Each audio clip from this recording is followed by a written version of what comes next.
Le don de sang est un processus par lequel une personne volontaire appelée donneur donne un peu de son sang pour sauver une autre personne qui en a besoin, appelée receveur. Le don de sang est donc bénévole et destiné à sauver une vie humaine. Le sang a un liquide vital qui contient des éléments qu'on appelle des éléments figurés du sang, et il peut arriver que ces éléments manquent pour une raison ou pour une autre. Dans certains cas, il faut substituer ces éléments. Donc il faut apporter du sang, d'où le don du sang. La transfusion du sang se fait dans des situations d'urgence.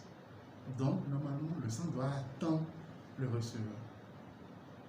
Et c'est dans des situations, par exemple, d'hémorragie aiguë et abondante. Vous savez, quand on fait un accident de la voie publique, et personne n'est à l'abri d'un accident de la voie publique, quand nous perdons beaucoup de sang, il peut arriver que l'organisme n'arrive plus à tolérer ce taux bas d'hémoglobine. Et ça, c'est une situation d'urgence où il faut transfuser. Il y a des situations d'hémolyse où c'est des globules rouges qui sont détruits précocement en quantité importante. Et ça, c'est des situations le plus souvent chez les drépanocytaires. Il y a aussi dans les situations d'infection. Actuellement, nous sommes en saison pluvieuse et nous avons le paludisme qui sévit. Et le paludisme donne plusieurs complications dans l'anémie.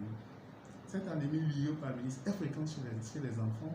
Et des études récentes publiées dans de grandes revues, comme dans le New England Journal, ont montré que le COVID-19 diminue le taux d'hémoglobine, donc par conséquent peut donner une anémie qui n'est pas tolérée et qu'il faut transfuser. Peut donner du sang toute personne qui est âgée entre 18 et 60 ans, toute personne qui pèse plus de 50 kg.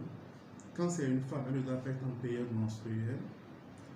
Ne doit pas donner du sang une personne qui est suivie pour une pathologie chronique, genre hypertension artérielle, diabète ou un cancer, n'importe quel cancer.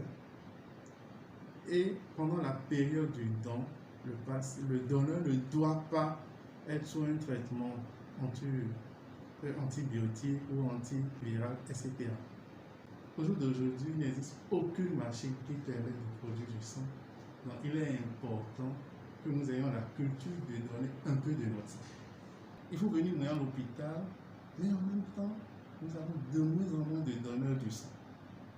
Ce qui fait que nous vivons une pénurie qui ne dit pas son nom. Les malades sont obligés de parcourir plusieurs banques de sang dans plusieurs départements et parfois n'arrivent pas du tout à trouver du sang. Parfois, nous constatons avec regret le décès du patient.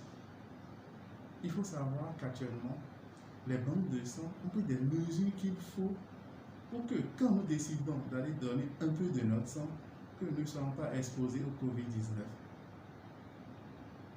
Il est donc important que nous puissions venir dans les banques de sang pour donner un peu de notre sang pour sauver des vies humaines.